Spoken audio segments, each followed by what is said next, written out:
Senator Haggerty, I have one additional question that I want to direct to Ms. Fulton, an Uruguay question.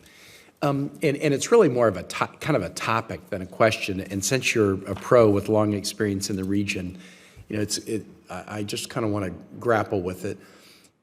We're talking an awful lot about problems in the region, and they're problems by the boatload, but there's also some real success stories. So Panama, the Dominican Republic, Costa Rica, and Ecuador have come together with the Alliance for Democracy and Development. They've said at a time of democratic backsliding, we want to be forward-leaning.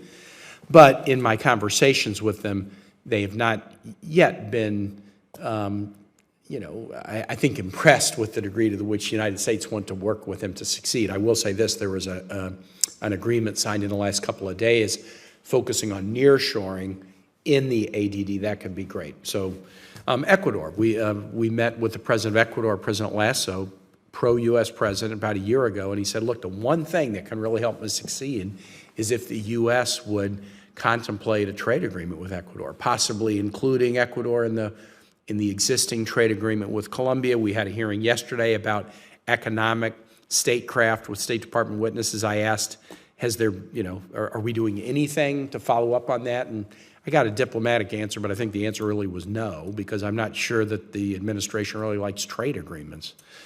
And then we've got this situation where Guyana, which has come through this very difficult time, and I know Guyana's not on the panel today, but they really wanted this IDB loan to develop their energy resources, and it was the U.S. that vetoed the loan, which hurts their own economic development and probably also hurts an ability for Guyana to be an important and more stable energy partner in a world marked by too many unstable authoritarian energy partners.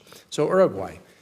Uruguay is a model in so many ways. Uruguay is now doing free trade agreements with Turkey and China, and the president has indicated, president of Uruguay, that they would very much like to do a trade agreement with the U.S. and also with the U.K., but the quote from the president is, the U.S. government, quote, is not looking south.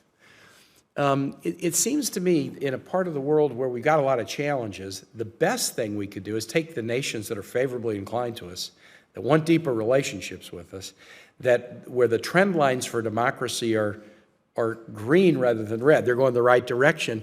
And why not really invest in these nations, because they can become examples for others. And if with their entreaties we're not investing in these nations, that also sends a message that can be a very debilitating one. So I guess, should you be confirmed in Uruguay with the experience you have, with the positive track record that Uruguay has put together, what can we do to really spotlight this relationship and do it in a way that's not only good for Uruguay, but sends the message in the region that if you're doing things right, the United States is going to be a great partner with you? Thank you, Senator. I think you've touched on a question that I've certainly grappled with, and if confirmed, would look forward to working with you and your staff and other members of this committee to try to find better answers to exactly that question.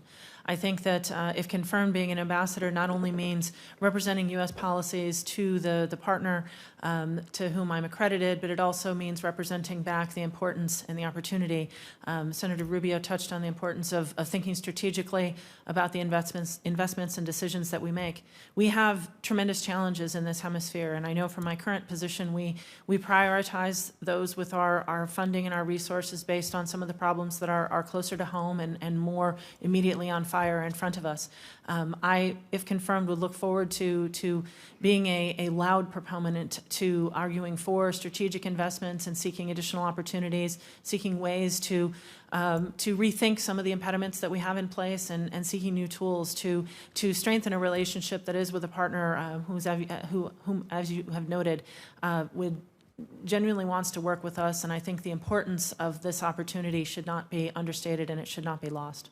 I appreciate that testimony. I think you're right on sort of a human psychology. We tend to focus on the problems, and that's natural. But our ability to solve problems in countries with deep problems, we have to be very humble about it. I mean, these are ultimately problems that need to be solved within, and we can be assets, we can be helpful.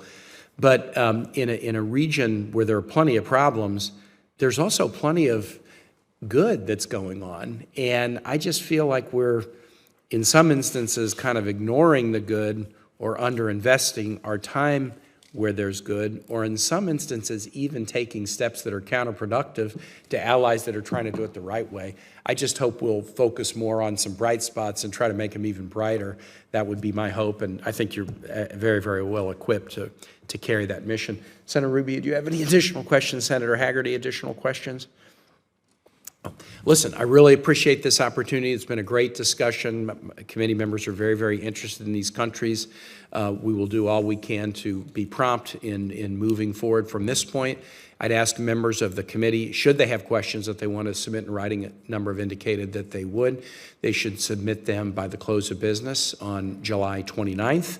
And I would also ask that each of you, should questions be submitted for you individually, that you try to respond promptly and comprehensively. And with that, this hearing is adjourned.